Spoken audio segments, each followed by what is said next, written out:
আমার নাম সাকিব। আমি ছোটবেলা থেকেই গ্রামে বড় হয়েছি। আমি যখন ক্লাস 5-এ পড়ি তখন আমার কিছু বন্ধু ছিল যারা আমার চেয়ে বয়সে বেশ বড়। আমি তাদের কাছ থেকে অনেক কিছু শিখি।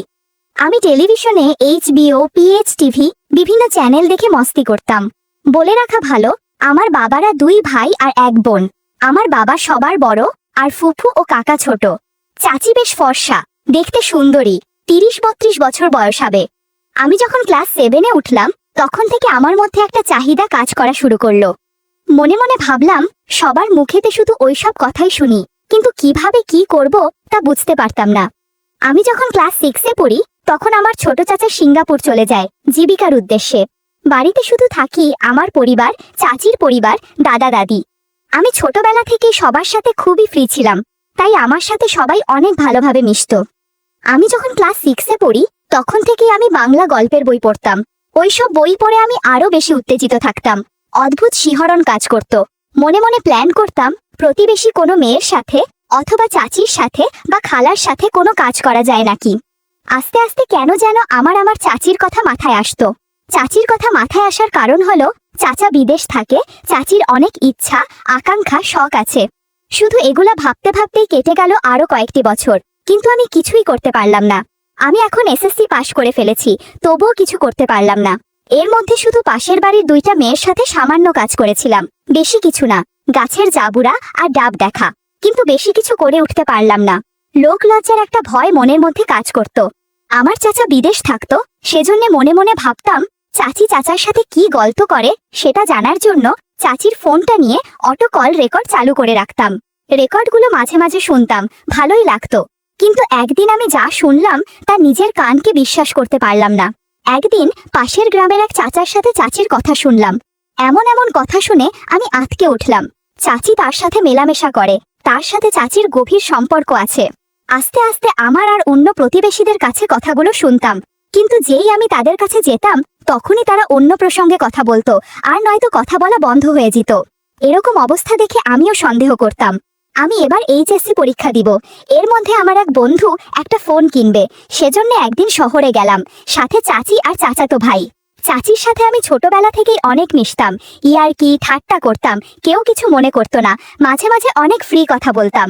আমি লক্ষ্য করছিলাম কয়েক বছরে চাচির স্বাস্থ্য বার হয়েছে, আরো কিছু পরিবর্তন চলে এসেছে।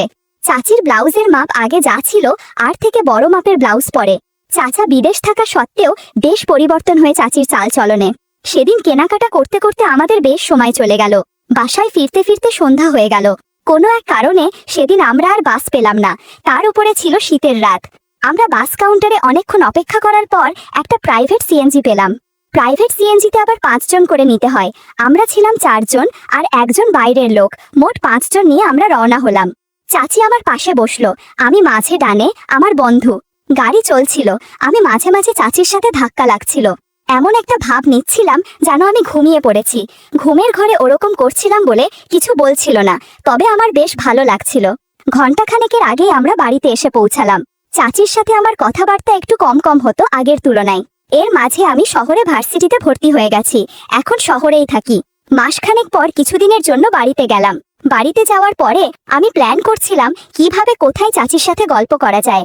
আমি আমার প্ল্যান অনুযায়ী জায়গা খুঁজছিলাম, কোনোভাবেই আমি জায়গা ঠিক করতে পারছিলাম না, আর কিভাবে কি করব সেটাও ভেবে পাচ্ছিলাম না। এর মাঝে আমি যখন শহরে আছি তখন একটা কোচিং সেন্টারে ভর্তি হয়েই একটা মেসে থাকতাম। সেখানে দুষ্টু বন্ধুদের পাল্লায় পড়ে বাসার মালিকের কাজের মেয়ের সাথে গল্প করেছিলাম 3 দিন। সেখান থেকে আমার কিছু অভিজ্ঞতা আছে কিভাবে গল্প করতে হয়। বাড়িতে আসার একদিন পর দুপুরের ঘটনা। তখন বেলা 12টার পরে বাড়িতে কেউ নেই, আর এই সময় গ্রামের বাড়িতে কেউ থাকে না, ছোটরা সবাই স্কুলে। আমি দেখলাম চাচি গোসল করার জন্য কাপড় চোপড় নিয়ে রুম থেকে বের হচ্ছে। দেখলাম ওয়াশরুমে ঢুকলো। একটা বাহানা করে দরজায় গিয়ে নক করলাম। চাচি বলল, কে? আমি বললাম, চাচি। আমার গলার শব্দ শুনে চিনতে পেরে দরজাটা খুলল। আমি সাথে সাথে ভিতরে চলে গেলাম। চাচি আমাকে বলল, ভিতরে কি? আমি সরাসরি বললাম, চাচি, আমার তোমাকে অনেক ভালো লাগে, ছোটবেলা থেকে তোমার সাথে গল্প করতে চাইতাম, তোমার সাথে সময় কাটাতে ইচ্ছে করত। চাচি অনেক ইতস্তত করছিল, বলল এটা সম্ভব না। আমি বললাম তোমার সাথে পাশের এলাকার অনেকেই গল্প করেছে, কিন্তু আমার সাথে গল্প করতে তোমার কি মন সমস্যা? সে বলল আমি তোর চাচি, আমি তোর থেকে বয়সে অনেক বড়। আর কথা বাড়ালাম না, গল্প করতে আরম্ভ করলাম। প্রথমে চাচির আগ্রহ না থাকলেও ধীরে ধীরে সম্মতি জানালো আর বাধা দিল না। বন্ধুরা, তোমরা যারা একদম খোলামেলা গল্প শুনতে চাও তারা কমেন্টে দেওয়া ওয়েবসাইট থেকে গল্প শুনতে পারো। এখানে নতুন নতুন একদম খোলামেলা গল্প দেয়া হয়। মিনিট খানেক চাচির সাথে গল্প করলাম, চাচিকে আশীর্বাদ করে কিছু প্রসাদ দিলাম। আমি যখন বের হতে যাব তখন বলল একটু অপেক্ষা কর, দেখি বাইরে কেউ আছে নাকি। এই বলে উঠে আগে দরজা খুলে দেখলো বাইরে কেউ আছে নাকি। যখন দেখলো কেউ নেই তখন আমাকে বলল বের হয়ে যা। এভাবেই শুরু হলো চাচির সাথে আমার বন্ধুত্বের সম্পর্ক। এরপর আমি যখন বাড়িতে যাই শহর থেকে, তখন সুযোগ পেলেই চাচির সাথে গল্প করলাম। এর কিছুদিনের মধ্যে জানতে পারি চাচা ছুটিতে বাড়িতে আসবে, যার ফলে আমি চাচির সাথে আর সময় কাটাতে পারবো না। মনে মনে অনেক আফসোস করতে থাকি। ভার্সিটি ছুটি থাকার কারণে বাড়ি গিয়ে চাচির সাথে দেখা করলাম, জানতে চাইলাম চাচা নাকি আসবে। মনটা ভারী করে বলল হ্যাঁ। আমি বললাম আমার কি হবে? আমাকে বলল তুই আমাকে ভুলে যা, অনেক বড় হয়েছিস, একটা সুন্দরী মেয়ে দেখে বিয়ে করে নে। আমি চাচির কথা কানে দিলাম না, শুধু বললাম আমি তোমাকে পাশে চাই। আমার কথা শুনে চাচিরও মন কেমন যেন ভার হয়ে গেছে। রাতের খাবার শেষ করে ঘুমতে গেলাম। শুয়ে যথারীতি সকালে উঠা দেখি 10টার বেশি বাজে। চাচিদের ওখানে গিয়ে দেখি কেউ বাড়িতে নেই, সবাই যার যার মতো কাজে স্কুলে। আমি রুমে গিয়ে দেখি চাচি টিভি দেখছে, আমাকে দেখে মুচকি হাসছে। আমি গিয়ে বিছানায় বসলাম। চাচি কিছু না বলেই বাইরে চলে গেল। বুঝতে পারলাম না হঠাৎ কি হলো। কয়েক মিনিট পরে দেখি আগের জামা কাপড় পরিবর্তন করে রুমে ঢুকলো। চাচি একটা পোলাপি ম্যাক্সি পরে আছে।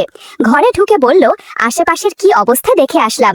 আমি বললাম তোমাকে অনেক মায়াবতী লাগছে। চাচি বলল আর কথা বাড়িয়ে লাভ নেই, জাদুর লাঠি দিয়ে আশীর্বাদ কর। যেমন কথা তেমন কাজ। সকাল সকাল চাচির সাথে অনেক গল্প করলাম। আমি চাচির বাড়িতে 4 দিন ছিলাম, সে 4 দিনের একদিনও বৃথা যেতে নেইনি। পরের দিন জরুরি কাজে ঢাকায় আসলাম কিছুদিনের জন্য। এরই মাঝে চাচির সাথে ইমোতে অনেক কথা হয়েছে, ভিডিও করলে অনেক আড্ডা দিয়েছি, বেশ ভালোই চলছিল সবকিছু। পরের মাসের 2 তারিখে বাড়িতে আসলাম। বাড়িতে একটা উৎসব শুরু হয়ে গেছে, কেননা কিছুদিন পরে চাচা বাড়ি আসবে। বাড়িতে গিয়ে সবার সাথে দেখা সাক্ষাৎ করে আমি মনে মনে চাচিকে খুঁজছিলাম। হঠাৎ দেখি কলতলায় কাপড় কাচ্ছে, পেটিকোট কোমরে গোজা, হাতে সাবানের ফ্যান লেগে আছে।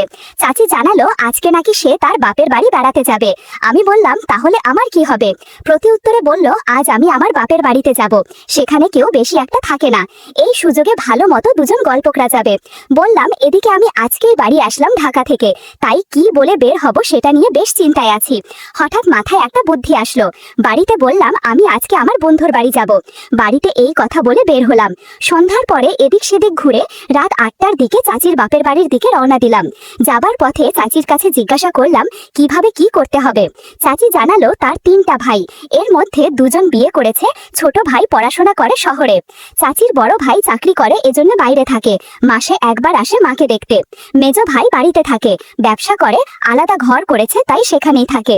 চাচির মা অর্থাৎ নানি কাজের একটা মেয়ে আছে, ওকে নিয়ে থাকে। চাচি বলেছে আমি সিরিয়াল দেখে শুয়ে পড়বো টিভি রুমে, আমি যেভাবে বলছি সেভাবে চলে আসবে, রুম খোলা থাকবে, তুমি রুমে চলে আসবে। আমি বললাম আচ্ছা ঠিক আছে, তুমি রেডি থেকো, আজকে অনেক আনন্দ হবে। আমার পৌঁছাতে রাত 10:30 বেজে গেল।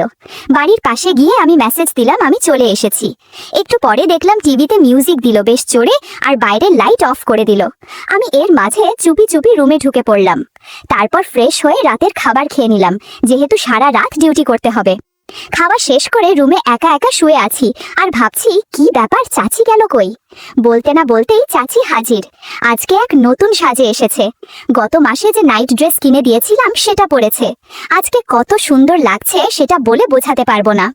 চাচি আমাকে একটা ভ্যাসলিনের কৌটা দিয়ে বলল এটা কাছে রাখ, সুবিধা হবে, তোর জন্য আজ আমি চুল ছেটে এসেছি। বেশি সময় না নিয়ে আমরা গল্প করতে শুরু করলাম। সেই ভোর রাত অবধি অনেক কিছু ঘটেছে যা বলার বাইরে। ভোর 4টার দিকে দেরি না করে আশেপাশে তাকিয়ে বের হয়ে চলে আসলাম।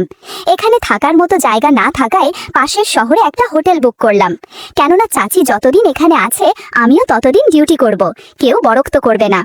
পরদিন একইভাবে আবার চাচির ঘরে গেলাম। আজকে আরো বেশি আড্ডা দিয়েছি। 3 দিন এভাবেই কেটে গেল।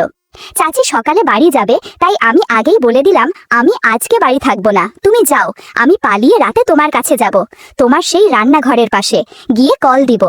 সব প্ল্যান রেডি করে আমি আমার এক বন্ধুর বাড়িতে এসে ঘুমালাম। সারাদিন ঘুমিয়ে রাতে ডিউটি। রাত 12টার দিকে চাচির রান্নাঘরের ওখানে এসে কল দিলাম। তার কিছুক্ষণ পরে চাচি আসলো। সেদিন বেশি সময় না নিয়ে কিছুক্ষণ থাকলাম। পরদিন বাড়িতে চলে আসলাম। বাড়ির সবাই জানে বন্ধুর বিয়ে খেতে গেছি, কিন্তু আড়ালে যা হয়েছে সেটা শুধু আমরাই জানি। এদিকে চাচার আসার দিন ঘনিয়ে আসছে। আমি চাচিকে এজন্য বলে দিচ্ছি তুমি হাসি খুশি থাকবে, চাচা যেন ঘুণাক্ষরেও কিছু বুঝতে না পারে। কিছুদিন পর চাচা বাড়িতে আসলো। চাচার ফেরার দিনটা যেন উৎসবের মতো হলো।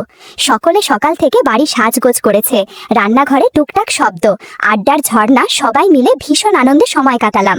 মাঝে মাঝে চাচির দিকে তাকিয়ে থেকেছি। চাচিকে যেন আরো উজ্জ্বল লাগছিল, মনে হচ্ছিল সেও ভেতরে ভেতরে কিছু লুকিয়ে রেখেছে। রাত নামতে ঘরের ভেতরের পরিবেশ বদলে গেল। খাওয়া দাওয়া গল্পগুজব শেষ হতেই চাচা আর চাচি নিজেদের ঘরে চলে গেলেন। একে একে সবাই ঘুমিয়ে পড়ল, কিন্তু চাচা চাচির ঘরে আলো জ্বলছে। আমি দূর থেকে টের পাচ্ছিলাম সেই ঘরে এক ভিন্ন আবহ তৈরি হচ্ছে। চাচি সেজেছিলেন, নতুন সাজ যেন আরো উষ্ণ করে তুলেছিল চারপাশ। দুজনের চাপা হাসি, ফিসফিসিয়ে কথা আর পরস্পরের কাছে আসার আবেশ রাতটাকে অন্যরকম করে তুলেছিল। জানালার ফুটো দিয়ে দেখলাম চাচা সিঙ্গাপুর থেকে কিছু জামা কিনে এনেছে, যেগুলো সমুদ্র পাড়ে পরে ঘুরে বেড়ায়। চিকন ফিতেওয়ালা জামা। আমি নিঃশব্দে দাঁড়িয়ে রইলাম। মনে হচ্ছিল দেয়ালের ওপাশে চলতে থাকা আবেগ আমি অনুভব করতে পারছি। একটু পর চাচি সেগুলো পরে আসলো। কি অপরূপ লাগছে চাচিকে। এদিকে চাচার মধ্যে এক ধরনের জিজ্ঞাসাসূচক দৃষ্টি। চাচা জিজ্ঞাসা করল, আমি যে বছর গিয়েছিলাম সে বছর তোমার স্বাস্থ্য অনেকটাই কম ছিল, কিন্তু এখন মনে হচ্ছে অনেক পরিবর্তন এসেছে। চাচি পরিস্থিতি সামলে বলল, আগের থেকে বেশি খাওয়া দাওয়া হয়েছে, তাই এমন মনে হচ্ছে। এখন কথা বাড়িও না, তুমি অনেক দিন বাইরে ডিউটি করেছো, এখন আমার সাথে সময় কাটাও, আজ অনেক ডিউটি করতে হবে তোমাকে। কথাগুলো শুনে আমার একটু হিংসে হলেও নিজেকে মানিয়ে নিলাম।